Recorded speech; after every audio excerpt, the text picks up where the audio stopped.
네, 시청자 여러분 안녕하십니까. 2023년 4월 28일 송영진 방송의 시사 라이브 썰 논평 시간입니다. 자, 오늘 시청자 여러분, 오늘은 이 좌파들의 이 보수에 대한 이 친일 프레임에 관한 이야기를 좀 해보려고 합니다. 우리 시청자 여러분께서도 잘 아시겠지만 이 민주당과 좌파들이 이 보수에 대한 친일 프레임 덧씌우기는 아주 심각한 상태입니다. 아직도 이것이 진행 중에 있고요. ING입니다. 이 친일 프레임에 대한 이 부분은 친일 대 반일, 이 부분에 대해서는 아마 이 전쟁 중에 있다 해도 과언이 아닐 것입니다. 자, 이 지구상의 이 삼라만상 모든 게 좌파들에게는 지금 보수에 대한 친일의 대상입니다. 이 친일 프레임은 좌파들의 보수 공격용 이 정쟁몰이 대상이면서 선전선동으로 항상 이 지지 세력을 결집할 때 이용해 먹고 있습니다. 자, 이런 부분들이 특히 이 좌파들이 지지율이 떨어지거나 특히 이제 선거철이 되면 이 그 친일몰이는 극심해집니다.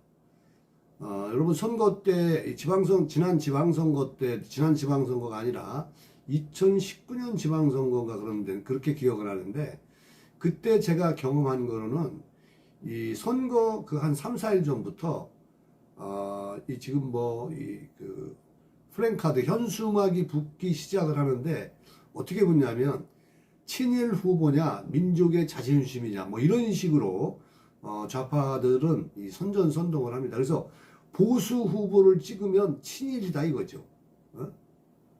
자기는 자기네들은 민족주의자인 것처럼 자존심 이런 거를 내세우면서 이렇게 항상 친일몰이를 이용을 합니다. 김일성이 박정희 대통령을 왜곡시킬 때 이 다카키 마사오 이렇게 부르면서 친일파 몰이를 한 것을 민주당 좌파들이 그대로 답습을 해서 지금도 그것을 유용하게 적절하게 쓰고 있습니다. 온통 친일 타령이죠. 한일 관계 개선에 대한 이러한 부분들을 여러분들이 지금 목도를 아마 하고 있을 겁니다. 박정희 대통령은 일본식 이름으로 다카키 마사오인지 모르겠습니다만은 그렇게 불려졌습니다만은, 여러분 김대중은 도요다 다니츠라는 얘기 혹시 여러분 알고 계십니까? 그렇게 부르는 사람들은 없어요. 그리고 김대중은 여러분 아시겠지만은 일본이 이 조선의 곡물을 수탈을 해서 이 배로 실어 날리는 선박 회사를 운영을 해서 이 빼앗은 곡물을 일본에 실어 나르주면서 돈을 번 사람이 바로 김대중입니다. 이 정도면은 누가 과연 친일파겠습니까? 그런데 김대중 이 도요다 다니츠에 대해서는 좌파들은 당연하겠습니다만 중도 세력들도 잘 몰라요. 오직 박정희 대통령이 친일파다 이런 것만 기억을 하고 있습니다. 왜냐하면 전교조들이 그렇게 가르치기 때문에, 특히 40대 50대는 박정희 대통령에 대해서 부정적 이미지가 굉장히 강하죠. 자, 이것도 이 보수 정치인들이 정치를 잘 못한 겁니다. 물론 이제 이 대한민국이 가장 중요한 것은 이 체제 전쟁이라고 할 수 있는 이념 전쟁에서 지금은 이 보수가 이 기득권 세력이 아니고 지금은 좌파들이 주체 세력이 졌습니다. 그러니까 이 이념 전쟁에서 좌파들한테 졌다는 얘기예요. 그렇기 때문에 5.16 혁명이 구테타로 변해버리고 광주 폭동이 민주화 운동, 4.3 반란 사건이 4.3 민주화 혁명으로 간첩들이 여러분들도 아시겠지만 민주 열사가 되어버리고 민주 열사가 되어버리고 또 국가로부터 배상금까지 받고 이런 지금 이념 전쟁에서 져가지고 대한민국이 굉장히 지금 이 역사에 대한 인식들이 잘못되어 가고 있는 부분들이 굉장히 많습니다. 이제 그 중에 하나가 이 친일파 프레임 전쟁입니다. 여러분 잘 아시겠지만은 일광 횟집이 친일파 횟집으로 변해버리고 하루아침에 그 좌파들로부터 이 좌표가 찍혀가지고 리뷰 테러를 당하고 이런 상황입니다. 뭐 일본의 수산물이 방사능이 오염된 수산물이 밥상 위에 당장 올라올 것처럼 일본의 수산물을 밥상 위에 올리려고 하는 사람이 어디 있겠습니까? 보수 정부가 설마 그러겠어요? 그런데 그렇게 선전선동몰이를 하고 있는 거죠. 이 끊임없는 이 토착 왜구몰이가 이게 이러한 그 정쟁몰이 선전선동 좌파들이 자신들의 목적 달성을 위해서 보수들을 친일몰이하는 이 부분에 대해서 우리가 심각하게 받아들여야 되지 않나 이런 생각을 합니다. 자, 여러분들 본방에 앞서 아직 송영진 방송의 구독자가 아니신 분들은 여러분 화면 우측 하단에 이 구독하기 붉은색 버튼을 눌러서 구독 신청 바랍니다. 저는 좋은 방송으로 여러분께 보답하도록 하겠습니다. 그래서 오늘 이 시간에는 친일 프레임을 보수가 벗어나고 또 중도들을 설득을 해서 이러한 것들을 사실관계를 바로잡는 그러한 시간이 좀 되었으면 좋겠다는 생각을 갖습니다. 자, 여러분들 그 실례로 여러분들이 한번 1998년 10월 7일에 있었던 일을 여러분들이 한번 상기를 해보시고 만약에 이런 일들이 보수 쪽에서 일어났으면 어떻게 되겠습니까? 그리고 이 방송을 보시는 만약에 중도분들이 있다라면 이 균형의 논리를 가져야 대한민국이 한쪽으로 치우치지 않고 대한민국의 역사라든가 이런 부분들이 저는 바로 쓸 거라고 생각을 합니다. 보수는 절대 친일파가 아닙니다. 일제강점기 36년에 대한 걸 누구보다 뼈저리게 가슴 아프게 생각하고 다시는 역사에 그런 일이 있어서는 안 된다는 이 민족주의적인 사상을 가진 사람들이 보수 세력들에 더 많습니다. 자, 여러분들 1988년 10월 7일 이 김대중 대통령의 일본 국빈 방문 첫날입니다. 그런데 그날 무슨 일이 있었냐? 이 도쿄 황궁에서 열린 그 만찬장이 정말 깜짝 놀랄 정도로 술렁이기 시작을 했습니다.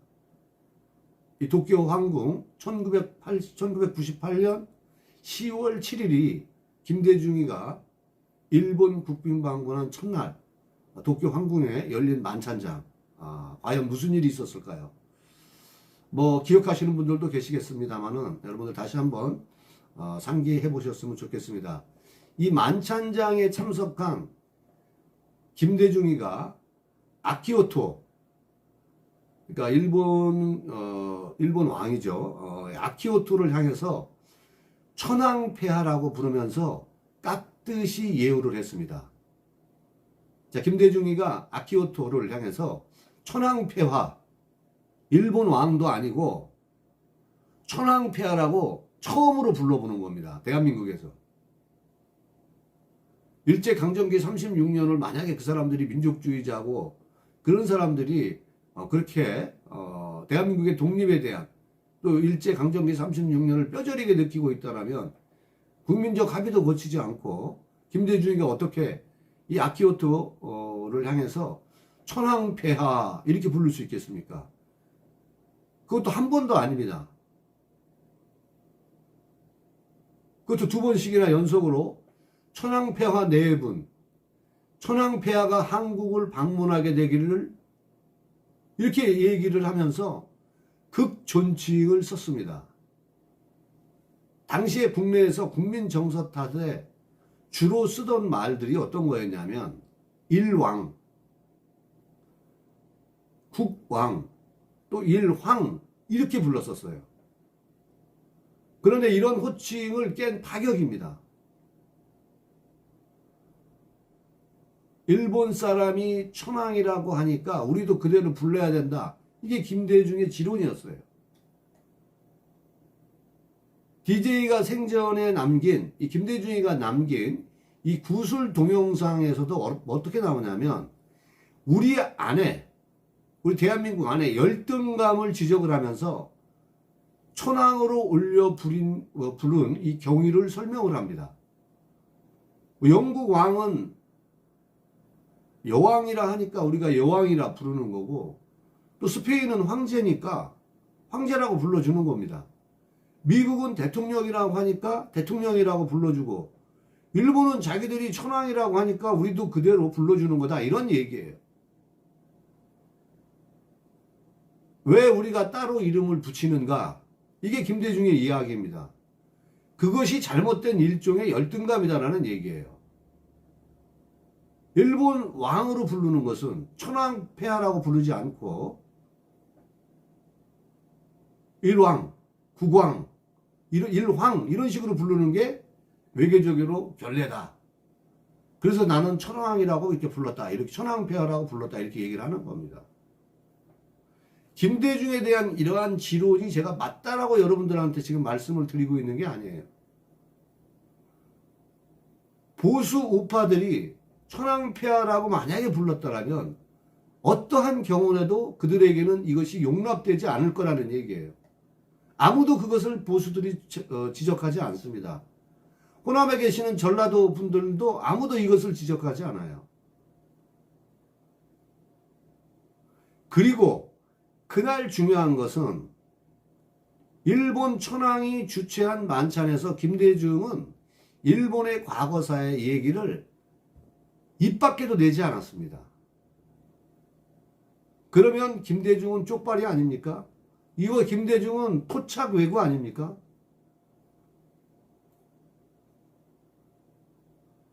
김대중이가 정치하기 전에 일제시대 때 뭐 먹고 살았습니까? 그게 가족이.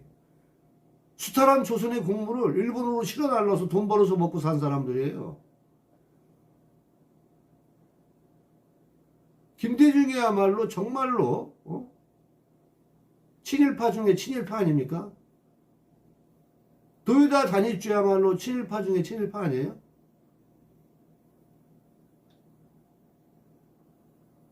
일본 사람이 숭배하는 천황에게 따지고 하는 것은 일본 국민 감정상 좋지 않대. 김대중이가 한 얘기예요. 지금의 민주당을 지지하는 개딸들이나 민주당을 지지하는 호남 사람들한테 묻고 싶어요. 김대중이 말이 틀렸습니까? 아니면은 맞습니까? 그래도 왜 보수들한테는 그렇게 잔인하게 친일파로 매도하는 겁니까? 오히려 좌파들이나 민주당 이러한 세력들한테 친일파들이 더 많잖아요. 일본 헌병대장을 한 사람도 있고, 열린우리당 시절에 또 당 대표였던 사람이 그래서 잘리고 또 했지 않습니까? 그런 사람이 민주당 내에도 비일부재예요. 유시민의 아버지는 뭐 했고, 정동영의 아버지는 뭐 했고, 일제시대 때 노무현의 아버지는 무엇 했습니까? 권양숙의 아버지는 빨치산이었습니다. 왜 이렇게 보수들한테는 잔인하게 하고 보수들한테는 마치 친일파인 것처럼 매도하고, 그렇게 하는 것에 대해서는 도저히 이해가 안 가는 거죠. 김대중이 그러지 않습니까? 천황이라고 하는 것은 정치와 관계가 없는 상징적인 존재라고 얘기를 하는 거죠. 그런데 김대중이가 일본 천황폐하라고 불렀을 것, 만약에 천황폐하라고 불렀죠. 그런데 보수 우파 중에서 윤석열 대통령이, 박근혜 대통령이 일본 천황을 보고 천황폐하 깜빠이 하시죠. 뭐 사진 보셨죠? 그게 천황폐하 하면서 깜빠이 하는 거예요. 만약에 박근혜 대통령이나 윤석열 대통령이나 무슨 뭐 여러분이 그렇게 싫어하는 김건희 여사가 그랬다라고 한다라면 여러분들이 뭐라고 얘기하겠어요? 일광 횟집을 친일파 횟집이라고 얘기하는 여러분들이 뭐라고 얘기했겠냐고요. 대한민국이 아마 불바다가 됐을 겁니다. 이뿐 아니죠. 김대중은 1989년 1월 9일 날 당시 평민당 총재였는데 김대중이가 1월 9일 1989년 1월 9일 주한 일본 대사 관저에 히로히토 일본 왕의 분향 조문도 여러분 사진에 보시잖아요. 무릎 꿇고 분향하고 있어요.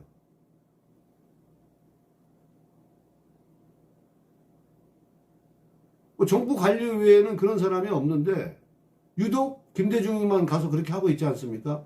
사진에 나오지 않습니까? 완전 김대중은 저런 모습을 보면 토착 외구 같아요. 보수가 잔인하지 않아서 그러죠. 만약에 여러분들처럼 좌파들처럼 개딸들처럼 좌파 종북주의자들처럼 보수가 잔인했다면은 결코 용서가 안 했을 거라고 저는 생각을 합니다. 그래서 지금 이 낡은 구시대적인 친일파 몰이는 이제 그만 좀 합시다. 예? 이재명이가 자신의 사법적 리스크 이런 것을 모면하기 위해서 친일몰이 이런 걸 하는지 모르겠는데 한미일 공조관계라든가 여러 가지 이러한 부분들 지금 이 시대에 필요하지 않습니까? 문재인 정부 시절에 여러분 기억하십니까? 친일 토착 외구몰이가 가장 성행했어요. 진짜 나쁜 놈들입니다. 그래서 김대중이가 천황폐하라고 한 거를 이 사람들은 깎아내렸어요. 자존심 상한다고. 그래서 천황 대신에 자존심 상한다고, 이 굴욕적이다고 일왕 이렇게 불렀어요. 일본 왕. 그러면 여러분들이 미워해야 돼요. 김대중에 대한 이러한 정신을 거기에 반하는 행동을 한 문재인을 여러분들이 미워해야 돼요. 지금 문재인이가 대한민국 5년 동안 빚이 400조예요. 부동산 임대차 3법으로 전세 사기 대란이 일어나고 있어요. 이 모든 책임은 문재인 정부에 있는 겁니다. 그런데 이 양반은 지금 감자나 신고 있고 또 이제 무슨 책방을 열고서 지지 세력을 결집하는데 문재인이가 무슨 여러분 생각해보세요. 무슨 서점을 합니까? 지금 서점할 때입니까? 8억 5천만 원씩 10억 원이 넘는 돈을 들여서 지금 무슨 북카페 이런 거를 할 때입니까? 그런 돈이 있으면 전세 사기 대란으로 피해를 입은 사람들이 지금 자살한 사람이 벌써 3명이 넘어가고 있고 그게 1조에 가까운 돈이 지금 이 전세 사기로 많은 국민들이 피해를 지금 입고 있지 않습니까? 전세 사기범들이 왜 생겼어요? 다 문재인 때문 아닙니까? 근데 한가하게 그럴 때입니까 지금 문재인이가? 자기 재임 시절에는 이러한 거 보수를 친일몰이하고 죽창 들고 나가자고 싸우면서 죽창 들고 싸워서 뭐 얻어낸 거 있어요? 문재인이가 그토록 주장하던 일본의 보리장머리 고쳤습니까? 한심한 짓거리들 이제 그만 좀 하자는 거죠. 더 이상 보수에게 친일몰이 하지 마십시오.